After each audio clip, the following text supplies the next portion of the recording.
window.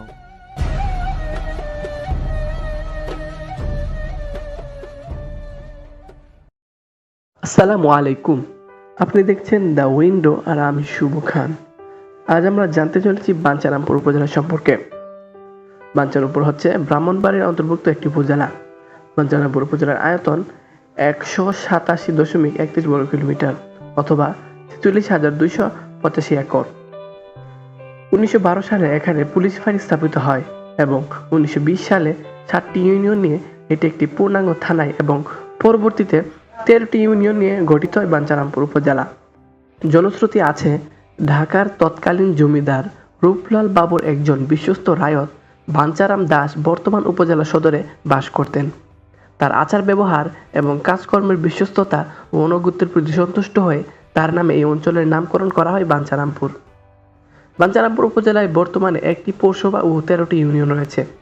ইউনিয়নসমূহ Tejkhali union, Pahariakandi union, Daria Daulat union, Sonarampur union, Darikandi union, Saifullakandi union, Bancharampur Sadar union, Ayubpur union, Fardabad union, Rupsadi union, Salimabad union, Ujanchar union, Manikpur union. ২০১১ সালের আদমশুমারি অনুযায়ী বাঞ্ছারামপুর উপজেলার মোট জনসংখ্যা ২,৯৮,৪৩০ জন।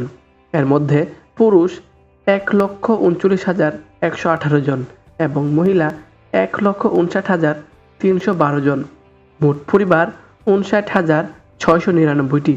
জনসংখ্যার ঘনত্ব প্রতি বর্গ কিলোমিটারে প্রায় ১,৫৯৩ জন। ২০১১ সালের আদমশুমারি অনুযায়ী বাঞ্ছারামপুর উপজেলার সাক্ষরতার হার ৩৮.৫%। এখানে রয়েছে প্রাথমিক বিদ্যালয় ৩২টি, মহাবিদ্যালয় 1টি, উচ্চ বিদ্যালয় 1টি, জুনিয়র বিদ্যালয় 7টি, মাদ্রাসা 1টি।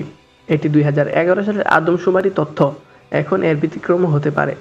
সেবাদানের জন্য রয়েছে স্বাস্থ্যকেন্দ্র 1টি, জন্ম নিয়ন্ত্রণ কেন্দ্র 13টি, স্যাটেলাইট ক্লিনিক 52টি, পশু চিকিৎসা কেন্দ্র 1টি। এখানকার প্রায় 2/3 মানুষ কৃষক। প্রধান ফসল ধান, গম, বিভিন্ন ধরনের সবজি, কাউন, আউশ ও আমন ধান, পাট ও আরহর ডাল। প্রধান ফল কলা, কাঁঠাল, আমজাম, পেঁপে, পেয়ারা, কুল ও তরমুজ। অর্থনীতিতে কুটির শিল্পী, মৃৎশিল্পী, সূচি শিল্পী, রপ্তানি পণ্য, শাকসবজি। উল্লেখযোগ্য ব্যক্তিদের মধ্যে রয়েছে কালাম মোহাম্মদ জাকারিয়া, পুরাতাত্ত্বিক এবং গবেষক।